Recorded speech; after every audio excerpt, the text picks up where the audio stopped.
Good. When you hear that word cancer, and the first reaction is, that's it, we've lost our child. Massive shock, the fact your son's going through that. What we thought was a really healthy baby.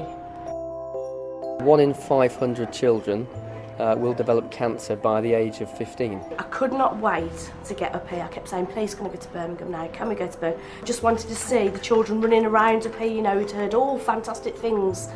But you know, the toys that they play with and they're running up and down the corridors. Watching the children with no hair, running around, laughing, smiling, joking, playing like normal children, that in itself is a big reassurance. It can be stressful for the parents when they first come in. A lot of our parents stay in and patients are in for months and months at an end because of the cancer treatments that they're having. The families first come to the ward, it's obviously quite a frightening experience for them. Initially, they're worried about what's going to happen to them. Well, Izzy was diagnosed in 2010. They said it was leukemia and they thought it was ALL, acute lymphoblastic leukemia, but they weren't sure. And Joel was diagnosed with a malignant brain tumour. Within a couple of days of being diagnosed, Joel had a 9-hour operation to remove the tumour from his brain. He said to me, what's it like to be a parent who's hearing the news that your child has cancer? Can you imagine then if you have to sit on a hard chair next to a bed in tears, not able to move away from your child who doesn't want to be moved? You know, we're sat in the parents' room now, and quite a few things don't work as well and a little bit shabby, and this room is probably the only room as a parent you can come into away from the children and the ward to relax, and you don't really relax, to be honest.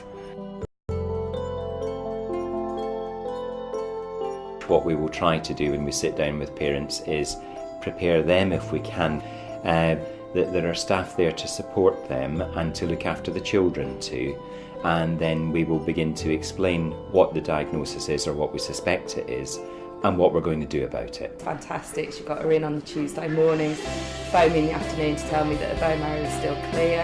You know, nothing's ever too much for them. So who was your favourite doctor and nurse, do you think? Mr. Slan. Yeah? And what's special about Mr. Slan? He saved my life. And you know, when they are very poor and they haven't got the strength to get out of bed or eat the food, you know, the staff, everybody becomes like one big happy family. It's a lovely feeling. Yeah, the staff are they're just there to help all the time. There's probably about 10 or 15 children that go into theatre, sharing 3 beds, you know, so the staff are having to change them every time one child, you know. The unit has been in constant use for 12 years. We rarely find ourselves with beds to spare, and so the facilities have been worn down and we need to replace these worn out facilities. From the care point of view that you get, you can't improve the care because it's absolutely fantastic and we can't thank the staff enough really. But I think the conditions are very cramped, and I think the doctors and nurses would benefit from bigger premises, bigger waiting areas for parents, and just more of the same really. We're running out of space. We've got families here that are here for many weeks, many months, and the spaces that have been looked after are very, very tight. The children can't bring in many of their own toys, many of their own belongings.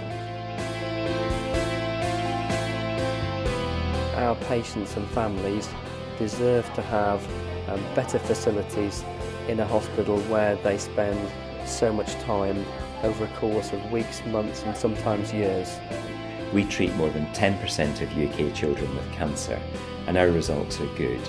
We want to make them better, and we can make them better if we've got better facilities so our children can get better quicker when they're here, so that we can heal and cure their cancers, that we can make life less stressful for their parents. It will make a difference to every single child that comes through this place, and for their parents and for the staff. It will actually make a difference. So you've got to see these kids go through this. They're not like adults. These kids are something different, they're special. And to watch them go through this really does make you want to put it in your own pocket and help.